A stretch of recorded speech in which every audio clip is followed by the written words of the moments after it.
హైడ్రా ఈ పేరు వింటేనే అక్రమార్కులకు వణుకు పుడుతుంది. హైదరాబాద్లోని ఎఫ్టీఎల్ బఫర్ జోన్లు నిర్మించిన ఇళ్ల యజమానుల గుండెల్లో బుల్డోజర్లు పరిగెత్తుతున్నాయి. ఎప్పుడు హైడ్రా బుల్డోజర్ తమ ఇంటిపైకి వస్తుందో అని వణికిపోతున్నారు. 2 నెలల కిందట వచ్చిన హైడ్రా తన దూకుడుతో ఇప్పటికే వందల ఎకరాలకు పైగా ఆక్రమిత స్థలాల్ని చెరవిడిపించింది. ఇందుకోసం వందలాది ఇళ్లు, ఇతర నిర్మాణాలను నేలమట్టం చేస్తుంది కూడా. హైడ్రా దూకుడుతో నిత్యం పదుల సంఖ్యలో ఇళ్లు నేలమట్టమవుతున్నాయి.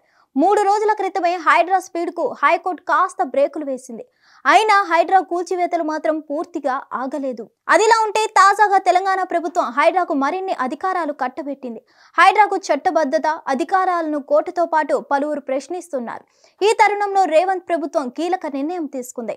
ఇందులో భాగంగా హైడ్రాకు మరిన్ని పవర్స్ అప్పగిస్తూ ఆర్డినెన్స్ తీసుకొచ్చింది. ఈ ఆర్డినెన్స్ కు గవర్నర్ ఆమోదం తెలపడంతో చట్టబద్ధత లభించింది. దీంతో ఇక హైడ్రా చేపట్టే అన్ని కార్యకలాపాలకు చట్టబద్ధత లభించింది. ఈ చట్టాన్ని శీతాకాల అసెంబ్లీ సమావేశాల్లో ప్రవేశపెట్టి ఆమోదించనున్నట్లు తెలుస్తుంది.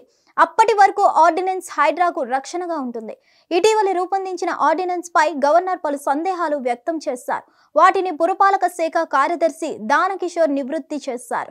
దీంతో గవర్నర్ ఆర్డినెన్స్ ను ఆమోదించారు. హైదరాబాద్, రంగారెడ్డి, మేడ్చల్, మల్కాజ్గిరి జిల్లాల పరిధిలోని చెరువులు, కుంటలు, నాలాలు, పార్కులు, ప్రభుత్వ స్థలాలు, క్రీడా మైదానాలను సంరక్షించడం, ప్రకృతి వైపరీత్యాల సమయంలో రక్షణ చర్యలు చేపట్టడం, భారీ వర్షాలు కురిసినప్పుడు ట్రాఫిక్ పోలీసులతో సమన్వయం చేసుకొని క్రమబద్ధీకరించడం, అగ్నిమాపక సేవలకు సంబంధించిన ఎన్ఓసి ఇవ్వడం తదితర కార్యకలాపాల కోసం ప్రభుత్వం హైడ్రా ఏర్పాటు చేసింది. ఈ మేరకు జూలై 19న జీవో 99 ద్వారా హైడ్రాను ఏర్పాటు చేసింది.